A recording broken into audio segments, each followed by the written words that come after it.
Hey guys, welcome to another episode of Retro Adventure. Today we're going to be looking at arcade conversions for the Megadrive. Now there were several ports to the console and we're just going to be taking a look at a few. Now I've chosen some good ones to look at, but that doesn't mean that they are the best. I do recommend these ports if you haven't got them for your collection though. So let's take a look at some great arcade ports for the Megadrive. Okay, so first up we've got Mechs. Now Mechs was brought to us by Capcom in the arcades, and boy what a great game this was. It was a 3-player simultaneous top-down shooter that was a spiritual sequel to Commando, but this time you have 3 guys to choose from. It was ported to the Megadrive shortly afterwards, but with some cuts to the cartridge. It was only 1 player, but they made up for it with the gameplay. You start off on the beach and work your way up the screen shooting as many enemies as possible, as you have infinite ammo. You do get your standard weapon, which can be upgraded through collecting power-ups that you find in crates scattered all over. There's a wide range of end-level bosses in this game, such as a Harrier jump jet that's trying to shoot you off a cliff, or even a Hercules aeroplane that really takes a lot of firepower to bring this one down. Now overall I think they did a really good port of Mechs to the Megadrive. Despite them making cuts and only being a 1-player, it's still got a good conversion to this day, and if you haven't played it yet I suggest giving it a try, as it's a neat little shooter that will keep you coming back for more and more.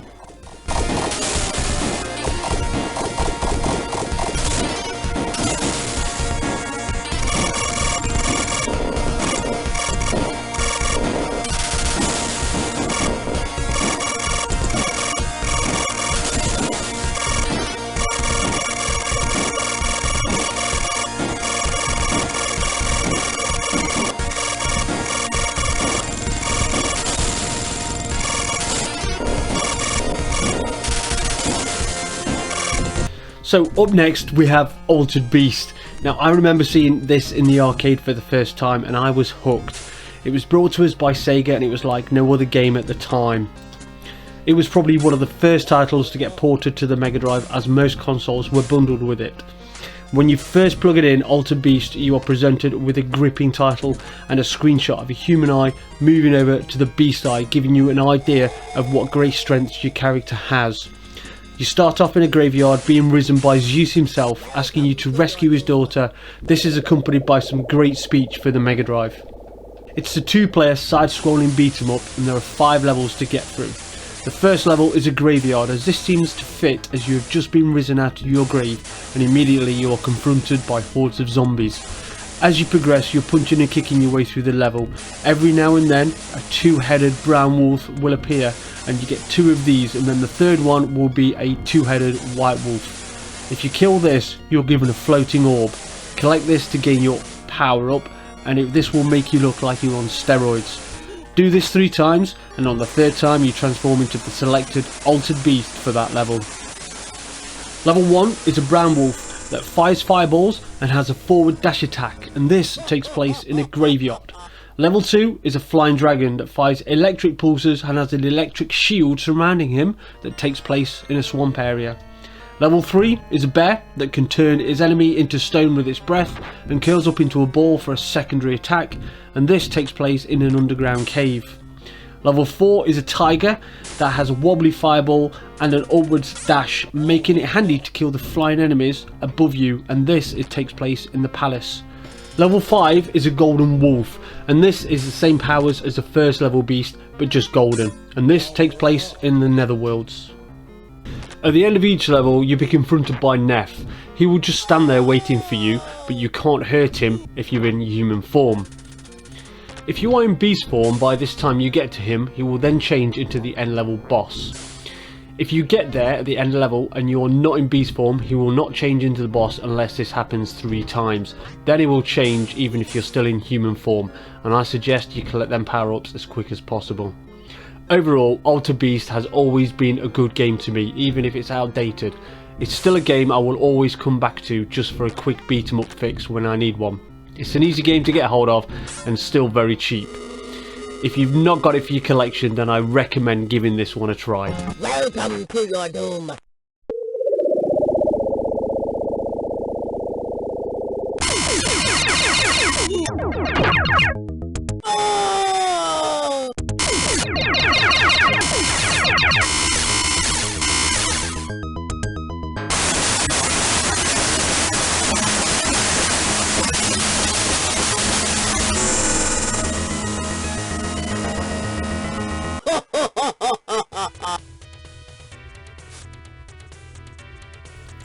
Okay, so next up we have Gauntlet. Now, Gauntlet was one of the first games in the arcade to have up to 4 players playing simultaneously. It was released in the arcades and it was an instant smash hit. It was shortly afterwards ported to most consoles and computers, and there was no other game quite like it. They ported it over to the Megadrive quite late, but boy did they do a good conversion. If you actually compare them side to side to the arcade version, you will notice it is a very close indeed. It's a top-down dungeon crawler with several dungeons to progress through. The first few are generally the same, then after that they become randomly generated. You can start off with 4 characters to choose from. You have a barbarian who's great at hand-to-hand and a strong firepower but weak magic. A wizard who has strong firepower, excellent magic but weak at hand-to-hand. A Valkyrie who is good at hand-to-hand and has a medium attack and magic, and an elf who has a fast shots and good at magic but is weak at hand-to-hand. There are several items to pick up on the way as you progress through the dungeons. You can collect keys to open doors and food to regain health, but be careful not to shoot the food, as some food is not indestructible. There are also several types of enemies to kill in the dungeons, such as ghosts, grunts, demons, wizards and even death. Now, the ghosts tend to absorb into your body if you don't kill them quick enough. The grunts are just hand to hand all the time, and the demons will shoot fireballs at you, but most of all is the main one to worry about is death. If you come up against death and you don't have any magic, then run. Death will take hundreds of health off you if you fight him hand to hand, and so highly recommend using a potion. Now, the enemies are spawned by generators, so usually try and attack these first. This will keep the enemies to a minimum. There is a whole lot more to Gauntlet, as you can have up to 4 players playing simultaneously as long as you have a 4-player adapter. There's also a few extra games added to Gauntlet, such as an adventure that you can upgrade your character stats while progressing through the dungeons, and a password save to help you start off where you left. I do have to give a big shout out to the sound on this conversion, as the speech and sound stays pretty faithful to the arcade, and also one of the best soundtracks I've heard on the Megadrive. If you've not played this one and thinking about getting it, I highly recommend it, as it's an excellent port and has loads to keep you coming back for. Definitely one for your collection.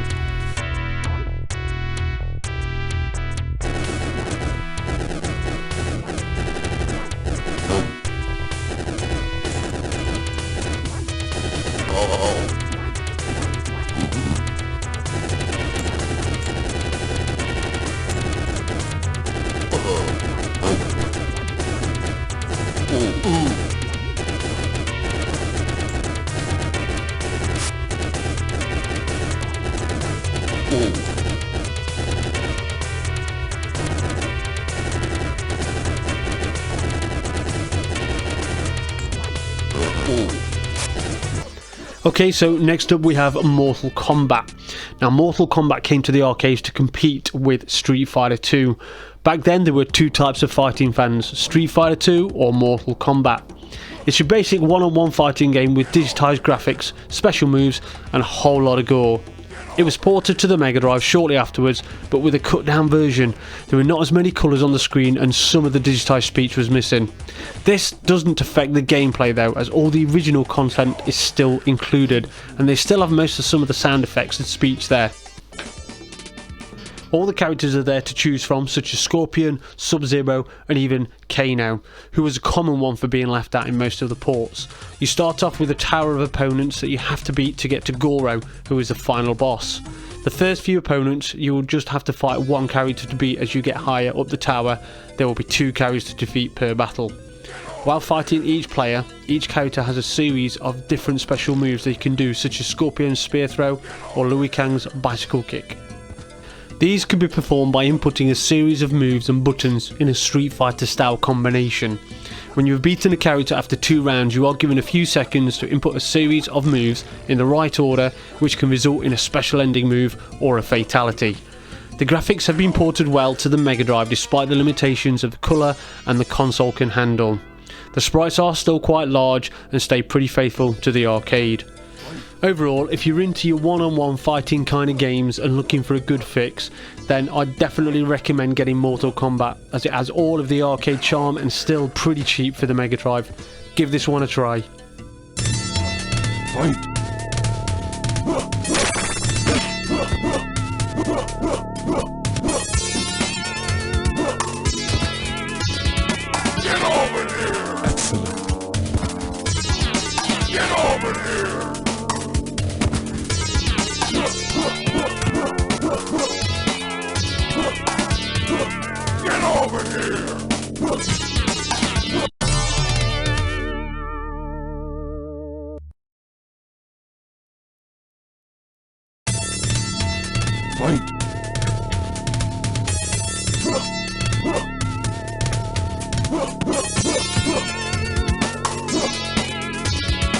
Okay, finally we've got Strider, and this one was brought to us by Capcom in the arcades. This was a really good game where you were running and jumping on platforms and defying gravity on certain levels. They converted it to the Megadrive, and it was one of the very first games to be released for the console. Back in the day, this was one of the first games I had for the Megadrive, and back then I thought it was arcade perfect. Looking back, you can see a few differences with the port, but it doesn't take any of the charm away from playing Strider. You play as a character called Strider Hiryu, who was set out to stop the Grandmaster Mayo from making the Earth his private playground. You are given a plasma sword and cat-like reflexes to get you through 5 stages of gravity-defying platforms and huge bosses. These can consist of a giant mechanical centipede, a huge mecha gorilla, and even a robot dinosaur. Your main weapon is a plasma sword, which Strider will swing in front of him, cutting down anything that gets in his way. You're given power-ups to find throughout the levels in pods that will help, such as a long plasma blade for a short period of time, or even a Robo Hawk and Robo Panther that will stay by your side and help you defeat the enemy.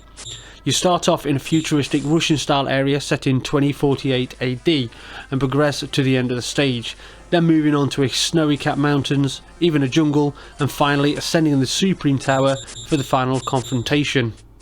Overall, to say Strider was a very early port for the Megadrive. They have done a really good job in this conversion, and this still, to this day, gives me the feel of playing Strider in the arcades on the Megadrive. Definitely one and a must try out for your collection.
Okay guys, so that was just a few of some great arcade ports to the Megadrive. There were several more to go over, so that will be for another episode.